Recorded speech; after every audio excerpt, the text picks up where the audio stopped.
तो 10,000 वर्ल्ड के पिछले एपिसोड में हमने देखा कि लिन फैंग अपनी पावर का यूज करते हुए सिनर की बॉडी के अंदर से उस पॉइजन को अपने अंदर एब्जॉर्ब करना स्टार्ट करता है और अब वह उस पूरे पॉइजन को अपने अंदर एब्जॉर्ब कर लेता है, जिसके बाद वह सिनर को आराम करने के लिए बोलकर उसके लिए मेडिसिन लेने के लिए चला जाता है। अब लिन फैंग एक जगह पर आता है जहाँ पर कुछ लोग उसे देखकर बोलने लगते हैं कि यह तो मास्टर लिन फैंग है ना, आखिर यह इतने उदास क्यों है। तभी दूसरा पर्सन बोलता है, क्या तुम्हें नहीं पता कि मास्टर लिन फैंग की मार्शल सोल को उनकी अपनी फियांसे ने ही उनसे छीन लिया है, तो अब वह उदास नहीं होंगे तो क्या करेंगे। तभी एक पर्सन बोलता है, तो लिन फैंग के पास अब उसकी मार्शल सोल नहीं है, तब तो अब वह एक ट्रैश पर्सन बन चुका है, अब वह किसी काम का नहीं।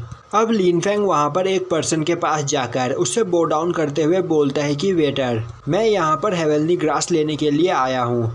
तभी वेटर बोलता है, लिन फैंग, आज के दिन लिन फैमिली के सभी मेंबर्स मेरे पास यहाँ पर अपनी मंथली चीज़ें लेने के लिए आए हैं। तभी लिन फैंग बोलता है, मुझे पता है कि आप काफ़ी ज़्यादा मेहनत कर रहे हो, तो पहले आप बाकी के लोगों को उनका सामान दे दो, तब तक मैं इंतज़ार करता हूँ। तभी वह वेटर बोलता है, लिन फैंग, क्या तुम्हें पता है कि हमारी लिन फैमिली के अंदर कितने लोग हैं। लिन फैंग बोलता है, हाँ मुझे पता है, 18,000 से ज़्यादा। वेटर बोलता है, तो तुम्हें यह अच्छे से पता है, पर अब हमारे लिन फैमिली ने यह डिसाइड किया है कि अब हम तुम्हें किसी भी प्रकार का मेडिसिन मटेरियल नहीं देंगे, तो अब तुम्हें अपने बारे में खुद ही सोचना होगा। यह सुनकर लिन फैंग बोलता है, पर क्यों। तभी वेटर बोलता है, लिन फैंग, क्या तुम्हें यह बात नहीं पता कि इस वर्ल्ड में जीतने वाले को किंग और हारने वाले को लूजर कहा जाता है।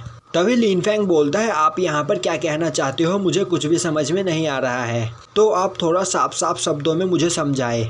अब वेटर बोलता है, लिन फैंग, क्या तुम्हें पता है कि वुल्फ इतने पावरफुल क्यों होते हैं, क्योंकि उनका ग्रुप काफ़ी ज़्यादा पावरफुल होता है और उन सभी वुल्फ के अंदर काफ़ी ज़्यादा पावर होती है, जिस वजह से उन्हें ग्रुप में कोई भी नहीं हरा सकता है। पर शायद तुम्हें यह बात पता होगी कि जब कोई वुल्फ अपनी हंटिंग की एबिलिटी को खो देता है, तब बाकी के सभी वुल्फ उसे अपने ग्रुप से निकाल देते हैं, क्योंकि वह वुल्फ अपने ग्रुप के ऊपर एक बोझ होता है जिसे कोई भी अपने साथ लेकर नहीं चलना चाहता है। यह सुनकर लिन फैंग बोलता है, तो आप कहना चाहते हो कि मैं उसी घायल वुल्फ की तरह हूँ।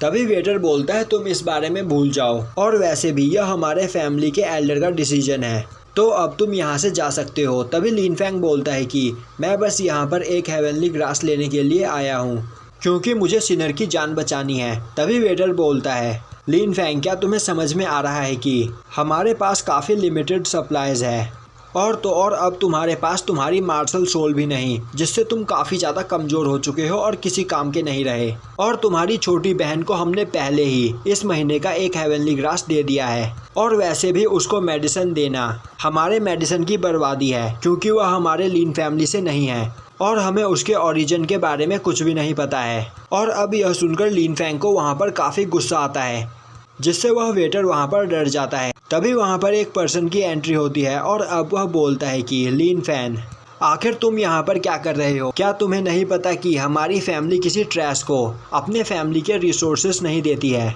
और यह पर्सन लिन फैमिली के थर्ड एल्डर का ग्रैंडसन है और इसका नाम लिन यूहोंग है।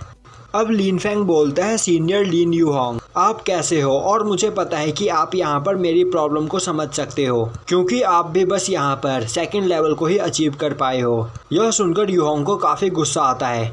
तभी लिन फैंग बोलता है, मैं बस यहाँ पर अपनी छोटी बहन के लिए मेडिसिन लेने के लिए आया हूँ, और मैं यहाँ पर किसी के लिए भी प्रॉब्लम्स क्रिएट करना नहीं चाहता हूँ। और तो और आज से 25 साल पहले जब यहाँ पर वॉर चल रही थी, तब मेरे फादर ने लिन फैमिली को कई सारे ट्रेजर्स दिए थे, और इसीलिए आज मैं यहाँ पर वह लेने के लिए आया हूँ जो मेरा है, तो इसमें किसी को भी ऐतराज़ नहीं होना चाहिए। यह सुनकर वहाँ पर सभी लोग आपस में बात करने लगते हैं कि लिन फैंग सही बोल रहा है, लिन शाओटियान ने लिन फैमिली के लिए बहुत कुछ किया है।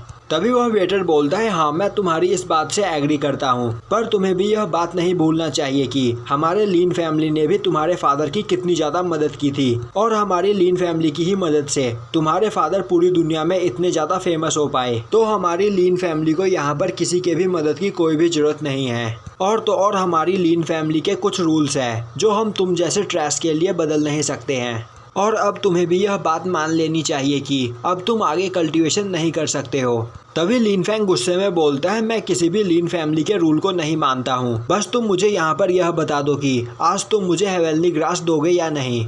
वेटर बोलता है नहीं, मैं तुम्हें वह किसी भी कीमत पर नहीं दूंगा।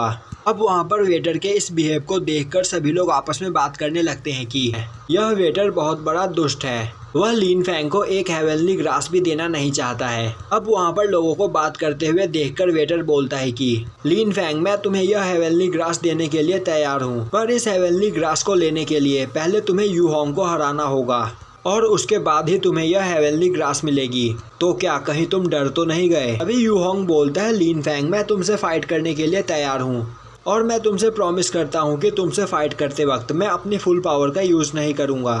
तभी यू होंग का एक चमचा बोलता है हाँ, तुमने बिल्कुल सही कहा, वरना लोग यह कहेंगे कि हम अपने से कमज़ोर पर्सन को बुली कर रहे हैं। वहीं पर खड़ा लीन फैंग सोच रहा होता है कि मैं कोई यूजलेस पर्सन नहीं और यहाँ पर जो मेरा है वह मैं किसी भी कीमत पर लेकर रहूँगा। वहीं खड़े लोग आपस में बात कर रहे होते हैं कि लीन फैंग अभी काफ़ी ज़्यादा कमज़ोर है और यू होंग अभी सेकंड रैलम पर है, तो लीन फैंग उसे कभी भी नहीं हरा पाएगा। और तो और अभी उसके पास उसकी मार्शल सोल भी नहीं है। वेटर ने यह जानबूझकर किया है जिससे लीन फैंग यह फाइट हार जाए और उसे लीन फैंग को वह हेवनली ग्रास न देना पड़े। अब यू होंग लीन फैंग के पास आता है और बोलता है कि लीन फैंग, तो क्या तुम मुझसे फाइट करना नहीं चाहते हो? तो तुम यहाँ से चुपचाप जा सकते हो। तुम भले ही एक टाइम पर लीन फैमिली के एक जीनियस पर्सन हुआ करते थे, पर अब बस तुम एक ट्रैश हो और कुछ भी नहीं। तभी लीन फैंग बोलता है अगर मैं यहाँ पर जीत गया तो मुझे 10 हेवनली ग्रास चाहिए। यह सुनकर वेटर हंसते हुए लीन फैंग की बात मान जाता है और अब लीन फैंग और यू होंग एक जगह पर फाइट करने के लिए आते हैं। और तभी यू होंग बोलता है लीन फैंग, अगर तुम इस फाइट में घायल हो जाओ तो तुम रोते हुए चेयरमैन के पास जाकर मेरी शिकायत मत करने लगना। और अब वह अपने मार्शल सोल को एक्टिवेट करके लीन फैंग पर अटैक कर देता है। वहीं पर खड़े लोग बोल रहे होते हैं कि लीन फैंग इस फाइट में कभी भी नहीं जीत सकता है, वह इस फाइट में बुरी तरीके से हार जाएगा। पर उसी वक्त लीन फैंग यू होंग के उस स्वॉर्ड को वहीं पर रोक देता है और अब वह अपनी पावर का यूज करते हुए उसकी स्वॉर्ड को उसी की ओर दोबारा भेज देता है, जिससे यू होंग जंप करके काफ़ी मुश्किल से उस स्वॉर्ड से बचता है। और अब वहाँ पर लीन फैंग अपनी स्वॉर्ड निकालकर वहाँ ज़मीन में गाड़ देता है, जो देखकर यू होंग को काफ़ी गुस्सा आता है और वह बोलता है कि तो क्या तुम यहाँ पर मेरी बेइज्जती करना चाहते हो? और अब वह वहाँ पर लीन फैंग के ऊपर कई सारे स्वॉर्ड से अटैक करता है और यह उसकी विंड ब्लास्ट टेक्निक होती है, जिसे देखकर सभी लोग बोलने लगते हैं कि क्या यू होंग यहाँ पर लीन फैंग को जान से मारना चाहता है? लीन फैंग उसके इस अटैक से कभी भी नहीं बच पाएगा। पर लीन फैंग उसके सभी अटैक्स को डॉज कर लेता है, पर वह वहाँ पर उस अटैक से थोड़ा घायल हो जाता है और तभी यू होंग दोबारा उस पर अटैक करता है। पर इस बार लीन फैंग उसके अटैक को डॉज करने के बजाय उसे अपने पावर से वहीं पर रोकने लगता है, जो देखकर वह वेटर काफ़ी ज़्यादा हैरान हो जाता है। और अब लीन फैंग वहाँ पर अपने ब्लड पैटर्न टेक्निक का यूज़ करता है, जिससे वह यू होंग के अटैक से काफ़ी आसानी से बच सकता था। और यहीं पर यह एपिसोड ख़त्म हो जाता है।